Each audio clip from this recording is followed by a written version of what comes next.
इस फैक्ट के बारे में जब मैंने सुना था तब मुझे लगा था कि बाप रे बाप, ये कब हुआ और इसके बारे में कोई बताता क्यों नहीं है स्कूल में। बाकी चीज तो मस्त पढ़ाते हैं, लेकिन इसके ऐसे इंपॉर्टेंट चीज के बारे में बताते ही नहीं है। इसके बारे में लोग बात क्यों नहीं कर रहे हैं। इंडिया का अपना मुंबई असल में पहले ऐसा दिखता था। 1838 के समय असल में 7 टापू मौजूद थे। जो आज का मुंबई है वो पहले 7 अलग अलग टापू था।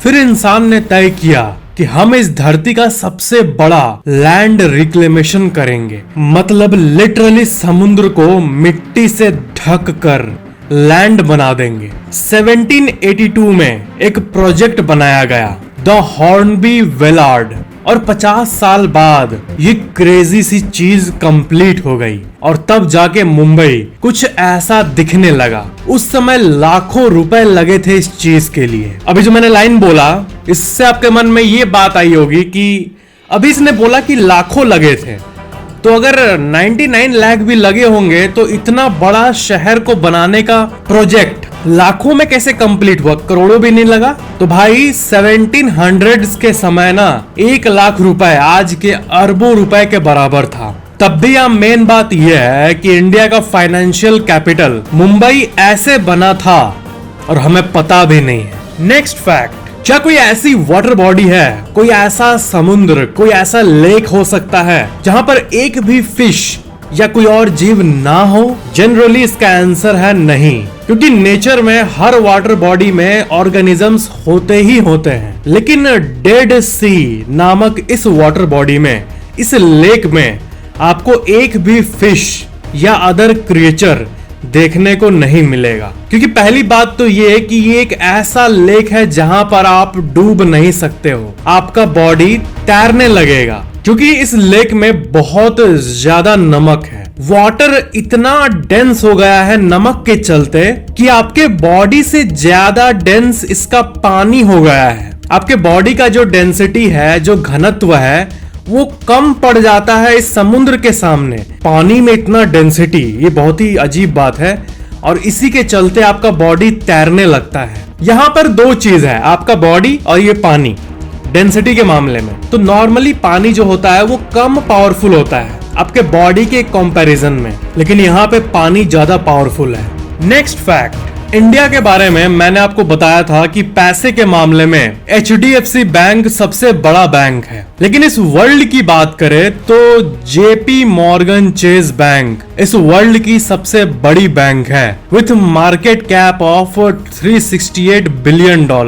और बाकी का आप लिस्ट देख सकते हो अपने स्क्रीन पे। इसमें ज्यादातर टॉप बैंक्स चाइना और अमेरिका के हैं। नेक्स्ट फैक्ट, पैसे के बारे में आप बहुत लोग को बोलते हुए सुने होंगे कि पैसे के पीछे मत भागो, मरने के बाद नंगे जाओगे, खाली हाथ आए थे खाली हाथ जाओगे। लेकिन ये बात याद रखना कि पैसा असल में ये बोलता है कि मैं तो तुम्हारे साथ ऊपर नहीं जाऊंगा, लेकिन जब तक तुम धरती पे हो तब तक तुम्हें बहुत ऊपर लेके जाऊंगा। ऊपर तो जाना ही है, लेकिन एटलीस्ट 50-60 साल तक तो धरती पे बैठना ही है, तो उतने समय के लिए तो पैसा चाहिए ही ना भाई। इसलिए अपने अंदर एनर्जी लाओ, काम करो, पढ़ाई करो, कैरियर बनाओ और पैसे कमाओ। ये सब पैसा वाला जो क्रिंज डायलॉग है ना कि पैसों में कुछ नहीं रखा है, ओनली लोग मैटर करते हैं, ऐसा कुछ, इन सब से दूर रहो। अपने ऐसे कई मोटिवेशनल स्पीकर्स को देखा होगा जो ऐसा दिखाते हैं कि हम तो पैसे में इंटरेस्ट ही नहीं रखते। तुम भी मत रखा करो, खाली मेरी मोटिवेशनल वीडियोस देखो और हमारी पॉपुलैरिटी को बढ़ाओ। असल में उनका भी एक सेट बिजनेस होता है जहां से वो अच्छी खासी अर्निंग करते हैं और अपने पैशन को एंजॉय करते हैं वीडियोस बनाने के थ्रू। और वो ऐसी लाइंस कहते हैं कि पैसा उतना इम्पोर्टेंट नहीं है मेरे लिए, मेरा सब कुछ भी चला जाए तो मुझे कोई फर्क नहीं पड़ेगा। जिस दिन रियल में ऐसा कुछ हो गया ना तो धरती के नीचे जमीन ना ऐसे हिलने लगेगा। लेकिन लोग इनको ज्यादा ही सीरियसली ले लेते हैं और जो मिडिल क्लास है वो मिडिल क्लास ही रह जाता है। मोस्ट केसेस में मोटिवेशनल वीडियोस देखते रहने के चलते अपना पेट भरा हुआ रहता है, तभी कोई समाज सेवा करता है। और इन मोटिवेशनल स्पीकर्स का अच्छा खासा सोर्स ऑफ इनकम है। सब सेट है इनका। पैसा अच्छा खासा होने के बाद फिर वो फेम पाने की तरफ बढ़ते हैं। अगर किसी का अपना पेट ही नहीं भरा होगा तो दुनिया को थोड़ी चला पाएगा या दुनिया को मोटिवेट थोड़ी कर पाएगा। इसलिए पैसा कुछ नहीं है, ऐसे डायलॉग्स पे ध्यान मत दो और लाइफ को रियलिस्टिक जियो। पैसा बहुत इंपॉर्टेंट है। नेक्स्ट फैक्ट, शादियों में बारात तो आपने देखा ही होगा, लेकिन बहुत सारे इंपॉर्टेंट एग्जाम्स में ये क्वेश्चंस आते हैं। कुछ ही % लोग को इसका आंसर पता होता है कि बारात को इंग्लिश में क्या कहते हैं। तो आज आप जान लो कि बारात को इंग्लिश में मैरिज प्रोसेशन कहते हैं। Marriage procession. नेक्स्ट फैक्ट, क्या आपने कभी इस सवाल की आंसर पाने की कोशिश की है कि पढ़ाई करते समय आपको नींद क्यों आने लगता है? एग्जाम ना हो तब की बात हो रही है, एग्जाम का टाइम तो नींद उड़ा हुआ रहता है। तो ये फैक्ट था कि कुछ और करो नींद आएगी या ना आएगी ये तो मुझे नहीं पता, लेकिन पढ़ाई करते टाइम आपका दिमाग एक ऐसा मैग्नेट बन जाता है जो कि रिपेल करता है पढ़ाई से दूर भागता है। ये असल में इसलिए होता है क्योंकि आपका ब्रेन रिवॉर्ड सिस्टम पे काम करता है। कुछ एक्साइटिंग करते हो तो ब्रेन रिवॉर्ड देता है। जब भी कुछ नॉवेल चीज, नई चीज देखते हो तो दिमाग में डोपामिन निकलता है, दिमाग मजा देने लगता है। और क्योंकि किताब में आप एक ही पुरानी चीज को बार बार पढ़ते हो यानी रिवीजन करते हो, इसलिए दिमाग डोपामिन निकालना बंद कर देता है। फिर नेचुरली तो आपको मजा नहीं आता, आपको अपने दिमाग को बताना पड़ता है, बार बार याद दिलाना पड़ता है कि अरे